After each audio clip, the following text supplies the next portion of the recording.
Hey guys, once again welcome back to my channel. എല്ലാവർക്കും happy Vishu. So guys, basically നമ്മൾ ലോകത്തിൻ്റെ ഏത് കോണിലാണെങ്കിലും നമ്മളുടെ കൾച്ചറിനെ ഒരിക്കലും വിടത്തില്ല. മേ ബി ഇന്ത്യയിലാണെങ്കിലും അല്ലെങ്കിൽ ഇന്ത്യ വിട്ടിട്ട് പുറത്താണെങ്കിലും ലോകത്ത് എവിടെ ആണെങ്കിലും മലയാളികൾ അവരുടെ കൾച്ചർ ഒരിക്കലും വിടത്തില്ല. അതുപോലെ തന്നെ ഞങ്ങൾ മഹാരാഷ്ട്രയിൽ സെറ്റിൽഡാണ്. സോ ഞങ്ങൾ നാട്ടിലല്ലെങ്കിലും വിഷുവും ഓണം ഞങ്ങൾ നാട്ടിൽ സെലിബ്രേറ്റ് അത്രയും ആഡംബരത്തോടെ ചെയ്യത്തില്ല. പക്ഷേ ഞങ്ങളെ കൊണ്ട് പറ്റുന്ന പോലെ ഞങ്ങൾ ഇവിടെയും സെലിബ്രേറ്റ് ചെയ്തിട്ടുണ്ട്. സോ അതുപോലെ തന്നെ ഇന്നും വിഷുവ അങ്ങനെ എങ്ങനെ ഞങ്ങൾ പ്രിപ്പറേഷൻ ചെയ്ത് അതെല്ലാം നിങ്ങൾക്ക് ഇന്നത്തെ വീഡിയോയിൽ ഞാൻ നിങ്ങളുടെ അടുത്ത് ഷെയർ ചെയ്യും. അതുപോലെ തന്നെ ഞങ്ങൾ ഫാമിലിയെല്ലാം ഗെറ്റ് ടുഗെദർ ചെയ്ത് എങ്ങനെയാണ് സദ്യയൊക്കെ ചെയ്യുന്നത് അതെല്ലാം നിങ്ങൾക്ക് ഇന്ന് കാണിച്ചു തരാം. So without wasting much of your time let's quickly get started. Guys, ഇവിടെ നമ്മളുടെ കൃഷ്ണനെ നാളത്തെ വിഷുക്കണി ഒരുക്കാൻ പോകുന്നത്. അപ്പോൾ ഇവിടെ ഞാൻ ഒരു നല്ല തുണി വൃത്തിക്ക് കഴുകി വെച്ചിരുന്ന തുണിയായത്. സാധാരണ പൂജയ്ക്കൊക്കെ ഞങ്ങൾ ഇതാണ് യൂസ് ചെയ്യുന്നത്. ഇനി കൃഷ്ണന് മഞ്ഞ കളർ ഇഷ്ടമുള്ളതുകൊണ്ട് ഇവിടെ ഒരു മഞ്ഞ കളറുടെ ഡ്രസ്സ് വെക്കും. ഞാൻ ഇവിടെ ഒരു കൃഷ്ണന് വേണ്ടി മഞ്ഞ കളറുടെ തുണി വെച്ച് ഇനി ഇതിൻ്റെ മുകളിലോട്ട് നമ്മളുടെ കൃഷ്ണനെ ഞാൻ എടുത്തു. ഞാൻ എൻ്റെ കൃഷ്ണനെ ഇരുത്തിയിട്ടുണ്ട്. ഇനി ഞങ്ങൾ ഇവിടെ മഹാരാഷ്ട്രയിലെല്ലാം നമ്മളുടെ നാട്ടിലത്തെ കൂട്ട് സാധനങ്ങളെല്ലാം കിട്ടത്തില്ല. പക്ഷെ ഉള്ള സാധനം കൊണ്ട് നാട്ടിൽ അത്രയും നല്ലതുപോലെ എനിക്ക് ചെയ്യാൻ പറ്റുമോ ചോദിച്ചാൽ അറിയില്ല. പക്ഷെ ഞാൻ ചെയ്യുന്നുണ്ട്. ഇങ്ങനെ രണ്ട് സൈഡും ഞാൻ ഡെക്കറേഷൻ തീ കൊളുത്താനായിട്ട് വെച്ചിട്ടുണ്ട്. സോ ഗൈസ്, ഇനി ഇതിലോട്ട് നമ്മൾ ഈ വിളക്ക് ഇങ്ങനെ ആദ്യമേ ഞാൻ രാത്രി തന്നെ വെക്കാൻ പോവുക. ഇതെല്ലാം ഇവിടെ റെഡിമെയ്ഡ് കിട്ടും. ഞങ്ങൾക്ക് ഒത്തിരി നല്ല അത് കാരണം ഇത് കത്തിച്ചാൽ മതി. ഇതിൽ കുറച്ച് വാക്സും നെയ്യും മിക്സ് ഉള്ളത്. അപ്പം ഇത് ഞങ്ങൾ ഇവിടെ റെഡി ചെയ്ത് 2 വെളുക്കൻ്റെ അകത്തും ഞാൻ ഇട്ട് വെച്ചിട്ടുണ്ട്.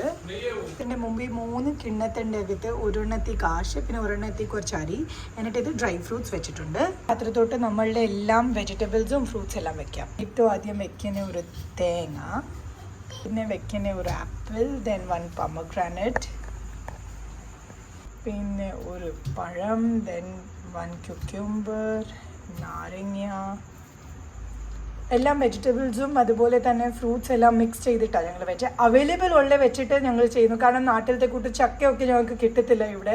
സോ ഉള്ള ഇത് വെച്ച് എല്ലാം ഭഗവാൻ തന്നെ തരണേ. അത് കാരണം ഉള്ള ഇത് വെച്ച് ഞങ്ങൾ റെഡിയാക്കും. ഇതിലോട്ടാണ് നമ്മളുടെ മെയിൻ ഹൈലൈറ്റ് വരുന്നത്, നമ്മളുടെ കൊന്നപ്പൂ. ഗൈസ്, കൊന്നപ്പൂ കണ്ടിട്ട് ഇത് ചെയ്യൽ കുറച്ച് ഇതായിരിക്കുക, എങ്ങനെയോ ഒപ്പിച്ചതായത്. ഞങ്ങളുടെ ഇവിടെ ഒരു ചേച്ചിയുണ്ട്, ഗൗരി ചേച്ചി. എൻ്റെ ഹോളിഡേ വീഡിയോയിൽ ചേച്ചി എവിടെയെന്നോ ഇത് ഒപ്പിച്ചതാണ്. ഇച്ചിരി ഫ്രഷ് കൊന്നാ തോന്നുന്നു. അത് ഞാൻ കൃഷ്ണൻ്റെ മുമ്പിൽ വെക്കുക.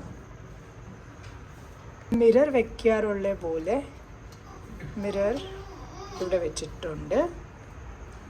ഇത് ഏകദേശം ഇത്രയും സെറ്റായി. ഇനി നോക്കാം. മുമ്പിൽ ഒരു സെറ്റിൻ്റെ മുണ്ട് വെച്ചിട്ട് അതിൻ്റെ മുകളിൽ ഇത് വെച്ചിട്ട് ഇതിൽ കുറച്ച് സ്വർണവും വെച്ചിട്ടുണ്ട്. കുട്ടാപ്പിയുടെ മാലയും പപ്പയുടെ മോതിരവും ഒക്കെ പൂജിക്കാൻ. ലാസ്റ്റ് ഇത് വിളക്കും. പിന്നെ ഇവിടെ ഭഗവാന് വെള്ളം കുടിക്കാനായിട്ട് ചെറിയ ഗ്ലാസും പിന്നെ ബാക്കി പ്രസാദം എല്ലാം രാവിലെ വെക്കും. സോ ഇതാണ് എൻ്റെ ഓവറോൾ വിഷുക്കണി ഞാൻ ഒരുക്കിയേക്കുന്നത്. നാട്ടിലത്തെ കൂട്ട് അത്രയും നല്ല ചിലപ്പോൾ ആയിരിക്കത്തില്ല. ബട്ട് ഉള്ള സാധനം വെച്ച് ഞങ്ങളിവിടെ മഹാരാഷ്ട്രയിലൊക്കെ അഡ്ജസ്റ്റ് ചെയ്യണേ. ഈ സമയം 6:15 രാവിലെ ഭഗവാന്റെ വിളക്ക് ആദ്യമേ കത്തിച്ച് ഭഗവാന് ആദ്യം വിളക്ക് കത്തിച്ചിട്ട് ഇനി എൻ്റെ കൃഷ്ണൻ്റെ വിളക്ക് കത്തിക്കാൻ പോവാം. ഗൈസ്, പപ്പ ഗാർഡനിങ് ചെയ്യുന്നതുകൊണ്ട് ഇവിടെ പൂക്ക് ഒരു ക്ഷാമവും കാണത്തില്ല. ദൈവത്തിന് വേണ്ടി അലങ്കരിക്കാൻ ഇനി പൂ വെച്ചാൻ പോവാ ഞാൻ. ഗൈസ്, ഫൈനലി എൻ്റെ കൃഷ്ണനെ ഞാൻ കാണിക്കാൻ പോവാ.